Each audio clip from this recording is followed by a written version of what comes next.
하늘버스의 학술 강의, 자가용 조종사 과정 제8강, 에어로다이나믹 포스 1, 선회. 여러분 안녕하세요. 하늘버스입니다. 오늘은 제2과 항공역학에서 선회 부분을 한번 살펴보도록 하겠습니다. 항공기의 선회는 무엇을 통해 이루어진다고요? 뱅크를 통해서 이루어집니다. 뱅크란 기체의 세로축을 기준으로, 즉 longitudinal axis를 기준으로 가로 안정성, lateral stability에 대해 좌우로 롤하는 것을 말합니다. 지난번 영상에서 말씀드렸듯이 이 롤링에 대해서는 기체의 에일러런이라는 항공기 컨트롤 서피스를 통해서 조절을 하게 됩니다. 그러면 좀 더 자세하게 선회의 원리를 알아보겠습니다. 직진하는 항공기는 뉴턴의 제1법칙인 관성의 법칙에 따라 외부의 힘이 가해지지 않는 한 계속 직진하려는 성질을 가집니다. 그렇기 때문에 턴을 할 수 있도록 외부의 힘이 가해져야 되는데 그것을 뱅크가 담당하는 것입니다. 그러면 왜 뱅크여야 하는가에 대해서 알아보겠습니다. 요잉을 해도 항공기의 방향이 틀어질 수 있지 않는가? 맞습니다. 하지만 요잉만 이용해서 턴을 하게 되면 어떻게 될까요?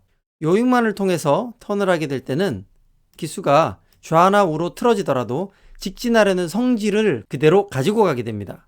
그렇게 되면 기체가 턴 바깥쪽으로 쏠리는 원심력은 커지고 승객과 기체가 매우 스트레스를 받게 됩니다.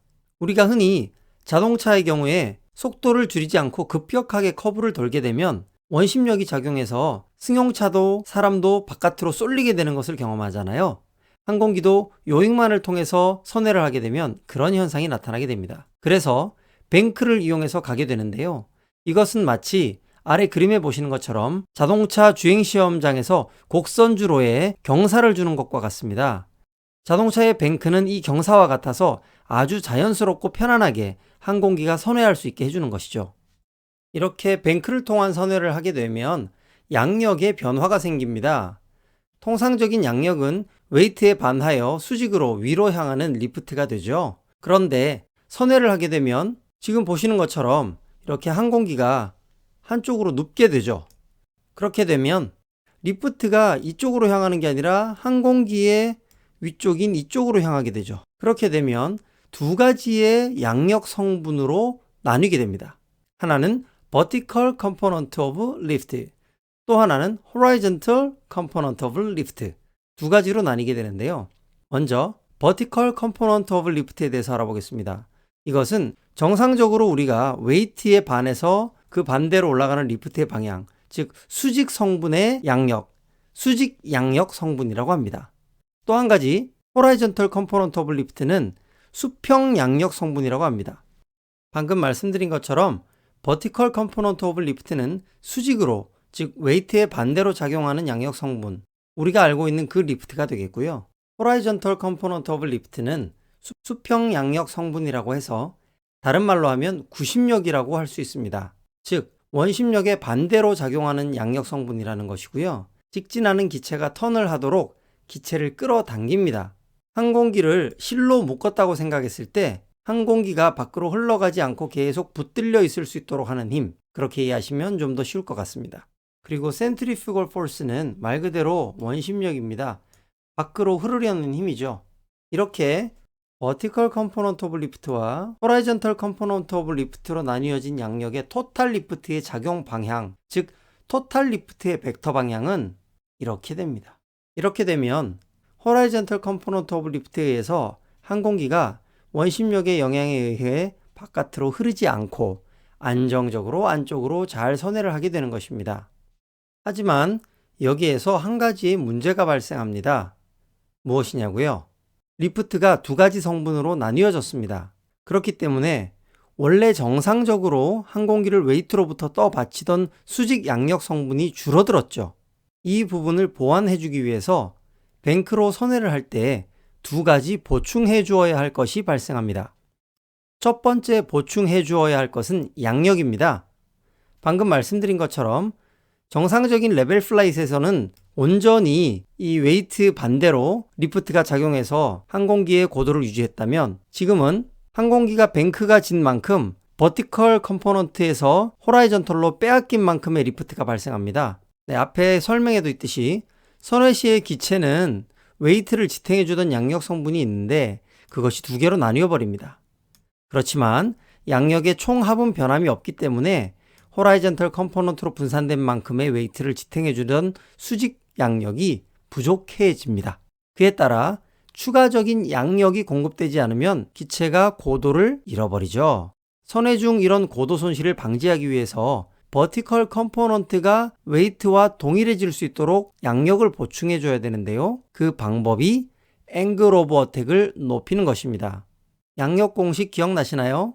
앵글 오브 어택을 더 크게 하면 무엇이 늘어난다고 했던가요? 그렇죠. CL, 최대 양력 계수가 변하죠. 그래서 훨씬 더 양력이 커질 수 있습니다.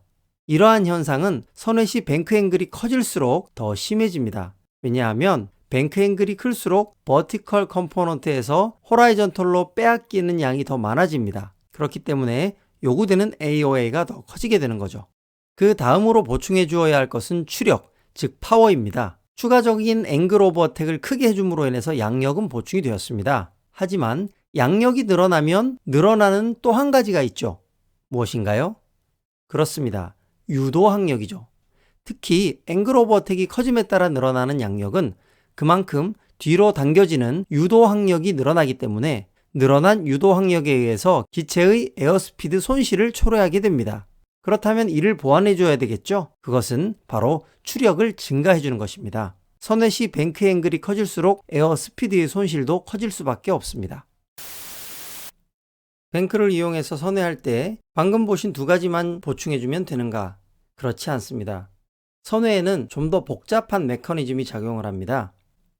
두 가지를 소개할 텐데요. 그중 하나가 애드버스요입니다. 애드버스요는 항공기가 뱅크로 선회할 때 상승하는 날개는 양력이 늘어납니다. 이렇게 비스듬하게 가니까 올라간 날개가 더 많은 리프트를 생성하겠죠.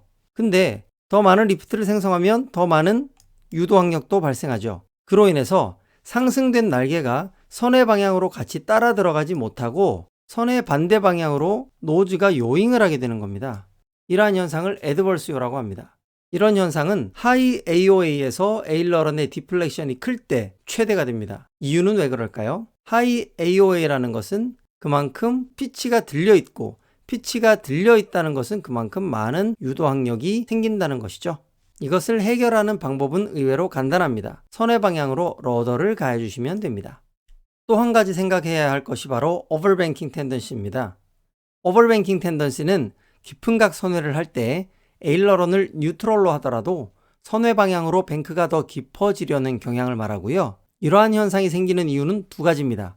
첫 번째, 선의 외측, 즉 올라간 날개 쪽의 속도가 안쪽 날개보다 빠르고, 두 번째, 그에 따라 양력을 더 많이 발생시키기 때문입니다. 이렇게 연결된 이유들로 인해서 원하는 뱅크량 이상으로 롤이 생기려는 경향이 발생하게 됩니다. 앞에 풍차를 보시죠. 풍차 날개의 바깥쪽은 안쪽보다 동일한 시간에 이동해야 할 거리가 훨씬 많습니다. 그렇죠? 동일한 시간 안에 풍차가 도는데 끝쪽이 이동하는 거리가 훨씬 많죠? 동일한 시간 안에 더 많은 거리를 가려면 속도가 빨라질 수밖에 없습니다. 이런 원리로 방금 보셨던 것처럼 선의 축을 중심으로 해서 항공기의 날개 바깥쪽 올라간 날개가 훨씬 동일한 시간 안에 안쪽보다 더 많은 거리를 이동하게 되죠. 그러면 이 거리를 이동하는데 동일한 시간 안에 가려면 속도가 빨라져야 합니다. 그래서 하이어 스피드가 되고요. 모어 리프트가 발생하는 겁니다. 이것은 앵글 오브 어택이 커짐으로 인해서 나타나는 모어 리프트가 아니기 때문에 애드버스요처럼 유도 항력이 끌어당기지 않습니다. 스피드가 늘어남으로 인해 양력이 많이 발생하고 더 많이 깊어지려는 경향을 발생하게 되는 겁니다. 지난번 우리가 스파이럴 인스터빌리티, 나선 불안정을 배웠을 때도 이러한 이유로 계속해서 깊어진다고 잠시 본 내용이 있습니다. 선회에서 또 한 가지 알아두셔야 할 용어가 있습니다. 바로 레이트 오브 턴입니다. 우리말로는 선회율이 되겠는데요. 먼저 두 가지의 조건에 대해서 설명드리겠습니다. 첫 번째 조건은 일정한 속도를 유지할 경우입니다. 일정한 속도를 유지할 경우에 뱅크 앵글에 따라서 선회율이 더 커지고 점점 작아지는 것을 볼 수 있습니다. 즉, 뱅크의 정도가 클수록 턴 레이트는 더 커집니다. 그러나 선의 반경은 더 작아지죠. 이 용어 간의 관계도 이해를 해 두시기 바랍니다. 반대로 다음 조건은 일정 뱅크를 유지할 경우입니다. 이때는 속도에 따라 선의 반경과 선회율이 달라지게 됩니다. 속도가 느릴 때는 좀 더 안으로 돌게 되겠지만 속도가 빠를수록 크게 돌 수밖에 없겠죠. 이 관계 잘 알아두시기 바랍니다. 마지막으로 슬리핑 턴과 스키딩 턴에 대해서 알아볼게요. 슬리핑 턴이란 호라이전털 컴포넌트 오브 리프트가 센트리퓨걸 포스보다 커서 항공기가 점점점 안쪽으로 당겨져 가는 것을 말합니다. 반대로 스키딩 턴은 호라이전털 컴포넌트 오브 리프트보다 센트리퓨걸 포스가 더 커서 바깥으로 밀려나가는 것을 말합니다. 왜 그렇게 되는지 알아보겠습니다. 지금 앞에 보시는 그림처럼 내가 원래 계획했던 선회 반경은 이 검은색입니다. 이 계획대로 선회하기 위해서 적절한 뱅크와 그에 맞는 러더로 코디네이트 턴을 만들면 되겠는데요. 내가 계획했던 선회보다 더 많은 뱅크가 들어갔는데 러더는 그만큼 따라가지 못할 경우에 항공기의 노즈는 이렇게 따라갈지 모르지만 항공기의 선회 반경이 자꾸 작아지면서 안으로 미끄러져 들어가게 됩니다. 이것을 슬리핑 턴이라고 합니다. 반대로 스키딩 턴은 내가 계획했던 것보다 뱅크가 적거나 해서 밀려나가는 것을 말하죠. 선회 반경이 더 커지겠죠. 이것에 대한 해결 방법은 슬리핑 턴의 경우 레이트 오브 턴을 크게 하기 위해서 뱅크를 줄입니다. 반대로 스키딩 턴은 뱅크를 더 해줍니다. 슬리핑은 안으로 미끄러져 들어간다. 스키딩은 바깥으로 밀려나간다. 이렇게 기억해 두시기 바랍니다. 네, 여러분, 오늘 제2과 에어로다이나믹 선회에 대해서 배웠습니다. 다음 시간에는 클라임과 디센에 대해서 알아보도록 하겠습니다. 지금까지 공부하신 것 한 번씩 잘 복습해 보세요. 구독과 좋아요 꼭 눌러주시고요. 유튜브 채널 소문도 많이 내주세요. 그러면 다음 시간에 만나요. 안녕.